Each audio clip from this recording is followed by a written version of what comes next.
Jeremias Kabanata 16. Ang mga utos ni Yahweh kay Jeremias. Muling nagsalita sa akin si Yahweh at ang sabi, huwag kang mag-aasawa o kaya'y magkakaanak sa lupain ito. Sasabihin ko sa iyo ang mangyayari sa mga anak na isisilang dito, gayon din sa kanilang mga magulang, mamamatay sila dahil sa nakamamatay na karamdaman, at walang tatangis o maglilibing sa kanila. Ang kanilang mga bangkay ay parang basurang matatambak sa lupa.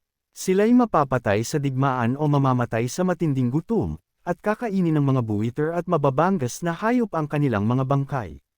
Huwag kang papasok sa alinmang bahay na may patay. Huwag muling ipagdadalamati ang pagkamatay ninyo man. Sapagkat inalis ko na sa aking bayan ang kapayapaan, hindi na ako magpapakita sa kanila ng pag-ibig at kahabagan. Mayaman at dukhay mamamatay sa lupaing ito, hindi sila ililibing o iiyakan man. Walang taong susugat sa sarili o mag-aahit ng ulo bilang tanda ng pagdadalamati. Wala nang sasalo sa naulila upang aliwin ito. Wala nang makikiramay sa namatayan, kahit pa ama o ina ang namatay. Huwag kang papasok sa bahay na nagdaraos ng isang malaking pista. Huwag ka ring sasalo sa kanilang kainan at inuman. Ako si Yahweh na makapangyarihan sa lahat, ang Diyos ng Israel. Pakinggan mo ang aking sasabihin, sasalantan ko ang lugar na ito. Hindi na maririnig pa ang mga himig ng kagalakan at katuwaan. Hindi na maririnig ang masasayang tinig ng mga ikakasal. Ang kaganapan ng mga bagay na ito'y masasaksihan ng mga narito. At kapag sinabi mo sa kanila ang lahat ng ito, itatanong nila sa iyo kung bakit ko sila pinaparusahan ng gayon. Itatanong nila kung anong kasalanan ang nagawa nila laban sa akin na kanilang Diyos. Sabihin mo sa kanila, ganito ang sabi ni Yahweh, ang inyong mga ninuno ay tumalikod sa akin, samamba at naglingkod sila sa mga Diyos-Diyosan. Itinakwil nila ako at hindi sinunod ang aking mga utos. Ngunit higit na masama ang ginawa ninyo kaysa ginawa ng inyong mga ninuno. Kayong lahat ay matitigas ang ulo, masasama, at hindi sumusunod sa akin. Dahil dito, ipapatapon ko kayo sa isang bayang hindi ninyo alam maging ng inyong mga ninuno. Duy maglilingkod kayo sa ibang Diyos araw at gabi, at hindi ko kayo kahahabagan.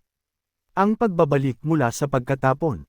Darating ang panahon, sabi ni Yahweh, na wala nang manunumpa ng ganito, saksi si Yahweh, ang Diyos na buhay na nagpalaya sa Israel mula sa Ehipto.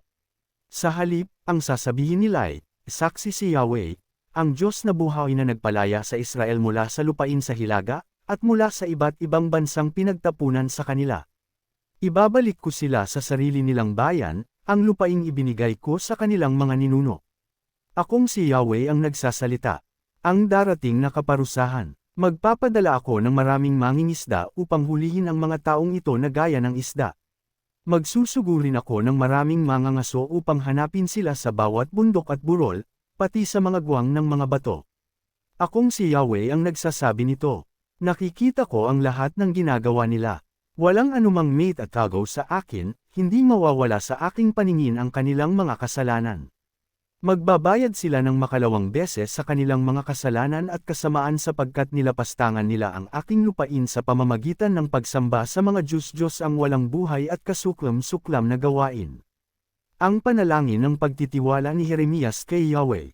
O Yahweh, ikaw ang aking lakas at tanggulan, ang aking takbuhan sa oras ng kagipitan. Sa iyo magsisilapit ang mga bansa mula sa kadulo-duluhan ng daigdig at kanilang sasabihin, ang mga Diyos ng aming mga ninuno'y pawang bulan at walang kabuluhan. Maaari bang gumawa ng sarili nilang Diyos ang mga tao? Hindi. Kung gagawa sila, hindi ito maaaring maging tunay na Diyos. Kaya nga magmula ngayon, sabi ni Yahweh, ipapaalam ko sa lahat ng bansa ang aking kapangyarihan at lakas, at makikilala nilang ako nga si Yahweh.